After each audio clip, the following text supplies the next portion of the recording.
Ang unang digmaang pandaigdig ay naganap mula Hunyo 28, 1914 hanggang Nobyembre 11, 1918. Ang unang digmaang pandaigdig ay kinasangkutan ng mga makapangyarihang bansa sa mundo na noon ay napapangkat sa dalawang magkalabang alyansa. Ang Triple Alliance na binubuo ng Italy, Germany at Austria-Hungary at ang Triple Entente na binubuo ng Russia, UK at France.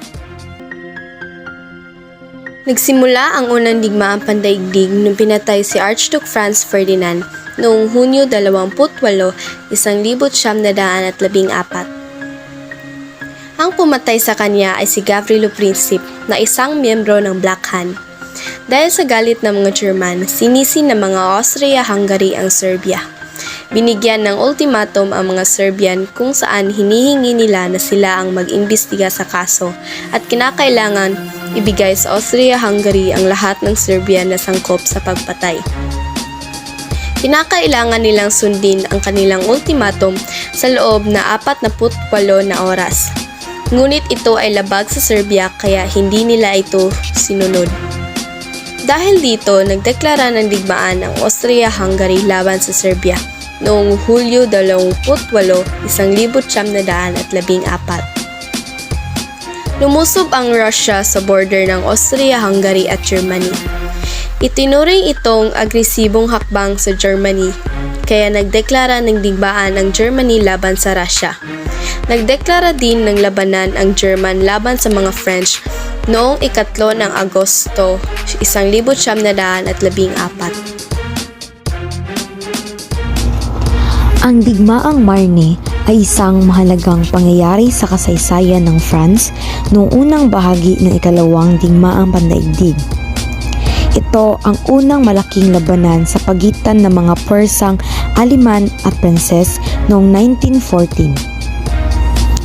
Ang unang labanan sa Marne ay isang mahusay na estratehikong tagumpay dahil ito ay nagbigay daan sa mga Pranses na ipagpatuloy ang digmaan. Gayunpaman, nagtagumpay ang mga Aleman sa pagkuha ng malaking bahagi ng industriyal sa hilagang silangan ng France.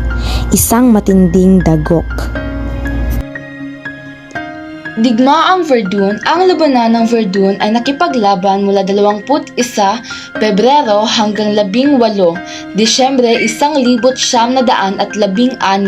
sa Western France sa France.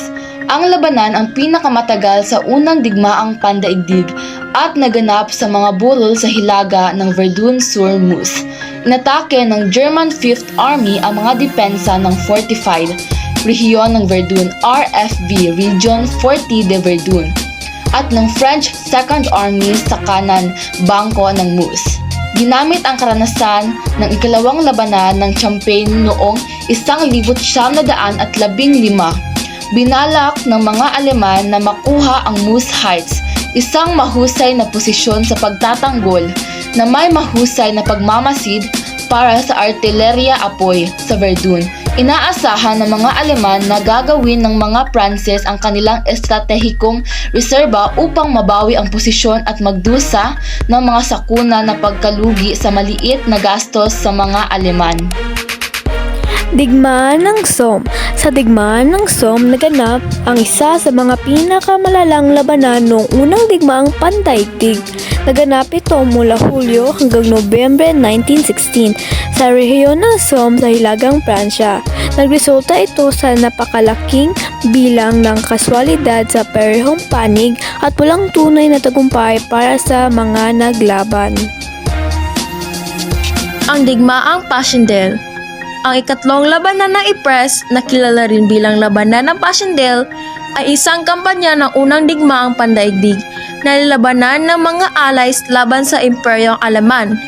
Ang labanan ay naganap sa Western Front mula Hulyo hanggang November 1917 para sa kontrol ng mga Tagaytay sa timog at silangan ng lungsod ng Ypres ng Belgian sa West Flanders. Bilang bahagi ng isang diskarte na pinagpasyahan ng mga alay sa mga komperensya noong November 1916 at Mayo 1917, nasa huling tagaytay sa silangan ng Ypres ang Passchendaele.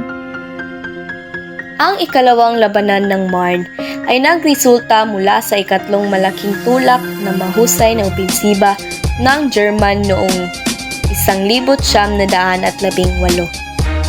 Simula noong huling bahagi ng Mayo 1918, ang pagsulong ng mga German ay umabot sa Marne River noong unang bahagi ng Hunyo na iniiwan ang Paris na mapanganib na nakalantad. Noong Hulyo 15, inilunsad ng mga German ang kanilang huling biyahe patungo sa kabisera ng Pransya. Ang mga resulta ay hindi pantay at ang mga Pranses na suportado ng mga tropang British at Amerikano ay nagawang hawakan ang pagsulong ng German. Isang malaking kontra-atake ng Allied ang naihatid laban sa kanang bahagi ng German noong Hulyo 18 at sa sumunod na 2 araw ay bumagsak ang German ng halos 10 kilometro. Pinilit ng husto ng Allies. Nagpatuloy ang pag-alis ng German hanggang sa 3 ng Agosto, kung saan nakabalik na ang mga pwersang German kung saan sila dati bago magsimula ang kanilang opensiba. Ang ikalawang labanan ng Marne ay nagdulot ng 168,000 kaswalti sa mga German. Ngunit ang mga kaswalti ng Allied ay pare-parehong mataas.